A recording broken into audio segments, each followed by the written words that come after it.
Welcome back to the IBSP. Here's your host, Boxing News.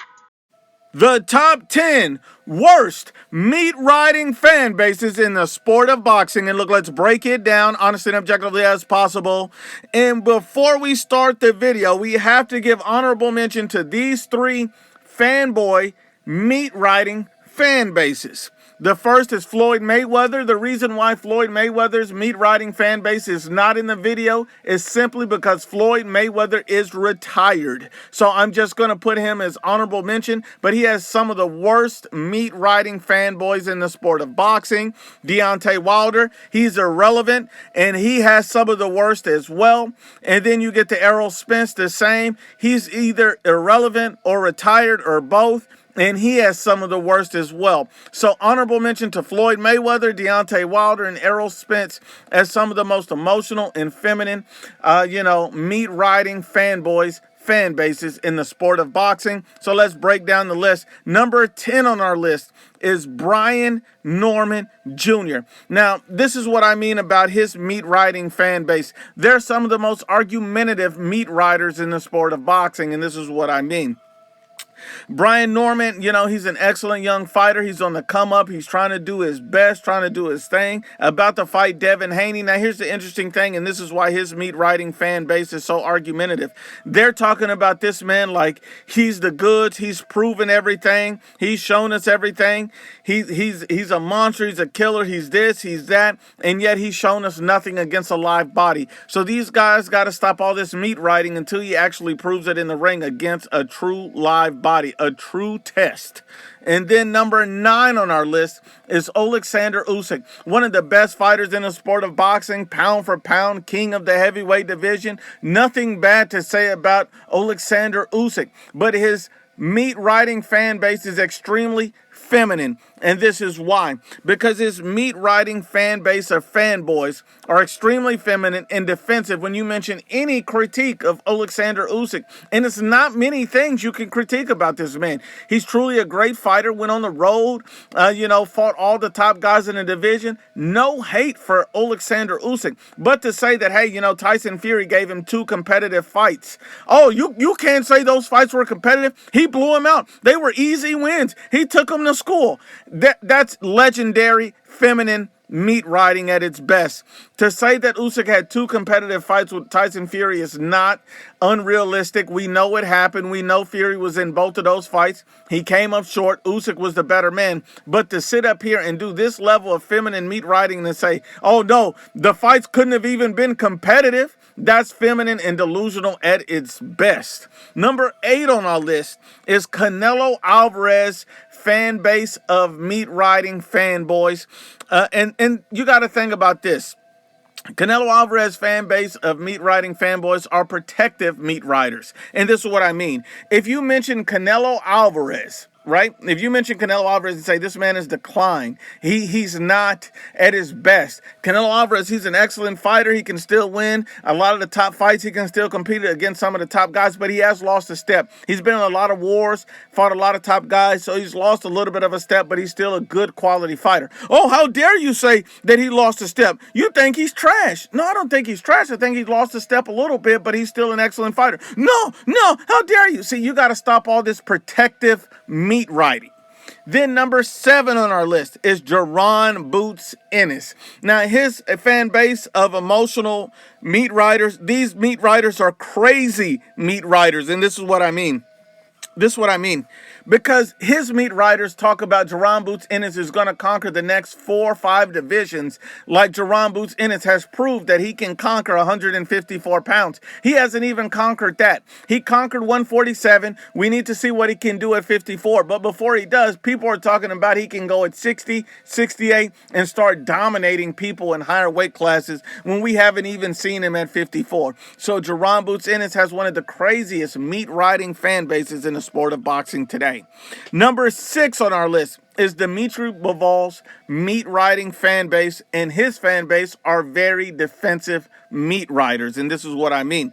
Demetri Bval's an excellent fighter, talented, top pound for pound, went undisputed, but the problem with Demetri Bval is anytime you critique this man, people get in their feelings. They don't like to keep the same energy, and they get defensive of Demetri Bval, probably to protect the narrative. Think about this. Demetri Bval chose not to fight Canelo Alvarez and give him his rematch. He walked away from that. He blatantly ducked that rematch. And yes, we know he fought Canelo. Yes, we know he won, but he owed him a rematch. That was the right thing to do. And instead of giving Canelo a rematch, he outright refused and then wanted to fight him at another weight class, which would mean it was not a rematch. But at the end of the day, if you mention this and you state those facts, his fan base gets absolutely defensive. These guys are defensive meat riders.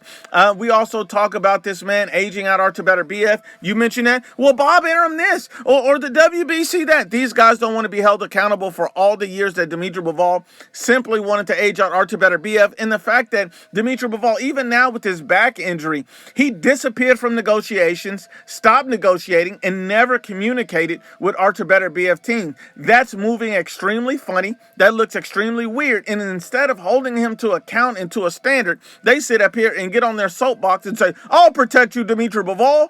That's defensive meat riding at its best. Number 5 on our list is Ryan Garcia's fan base of meat riding fanboys, and his fanboys are absolutely delusional. His fan base believes Ryan Garcia can beat and challenge almost anyone. I've heard Ryan Garcia meat riders talking about he can move up to 54 and beat Boots. That's a fight we need to see Ryan in. Ryan got the power. Boots is trash. Boots sucks.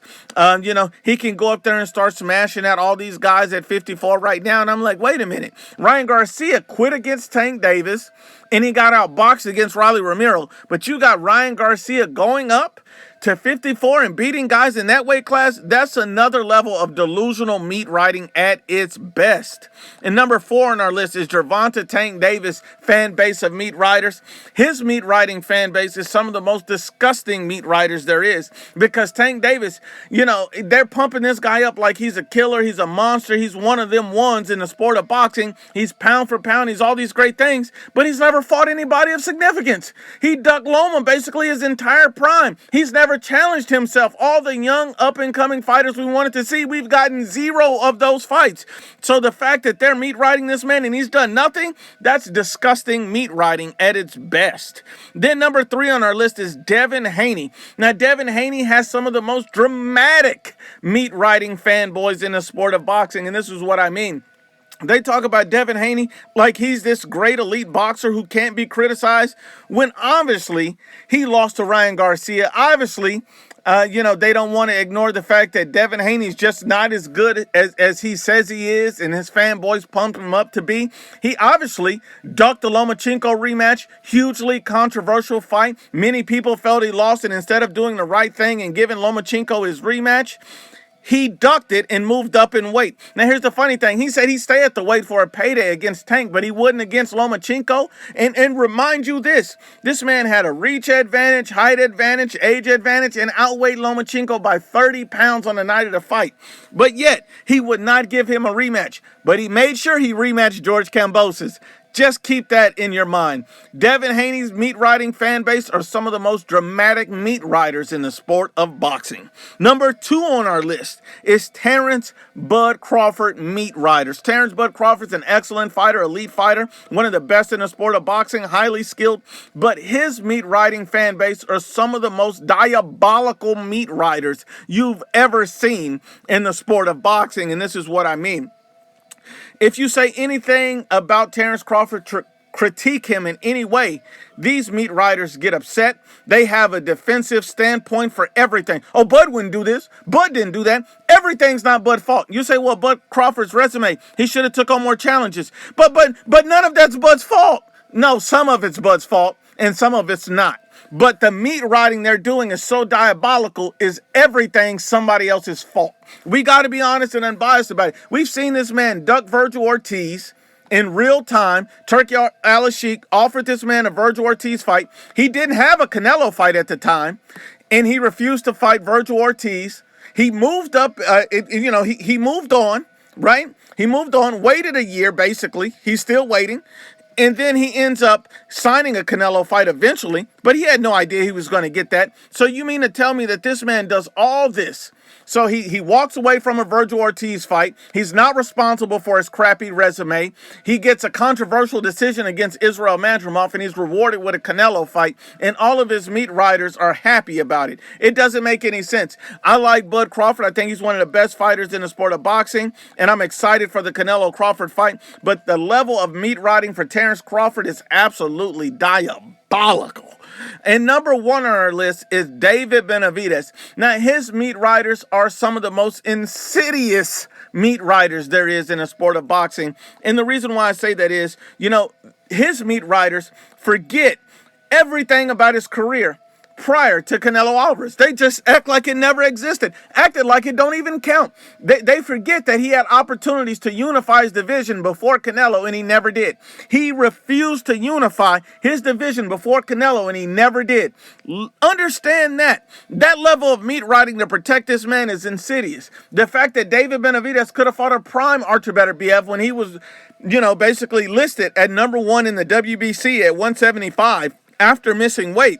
What did David do? Oh, no. I don't want to fight him. David even went on record saying, I don't want an immediate title shot against Demetri Bval when nobody wanted to step up and fight this man. So look, at the end of the day, the insidious meat riding for David Benvdas is out of hand, out of control, but David's an excellent fighter. No hate on David. These are just facts. I mean, even David didn't even activate his mandatory against Canelo, but you want to call this man a duck. It doesn't make sense. This level of meat riding is truly insidious. And these are the top 10 meat riders in the sport of boxing fan bases. Now, this doesn't mean all real boxing fans are meat riders. There's David Benvdas, Terence Crawford, Devin Haney, Tank Davis, Ryan Garcia, Demetri Bval, Boots Ennis, Canelo Alvarez, Alexander Usyk, Brian Norman. All of their fan bases has real fans, and all of their fan bases are not meat riders. But the majority of their fans, or at least a huge portion of their fans, shown meat riding tendencies and are out all over social media doing donuts and tricks on it like you wouldn't believe. And they had to be called to account. They had to be listed. And this is the official top 10 meat riders in boxing fan bases today.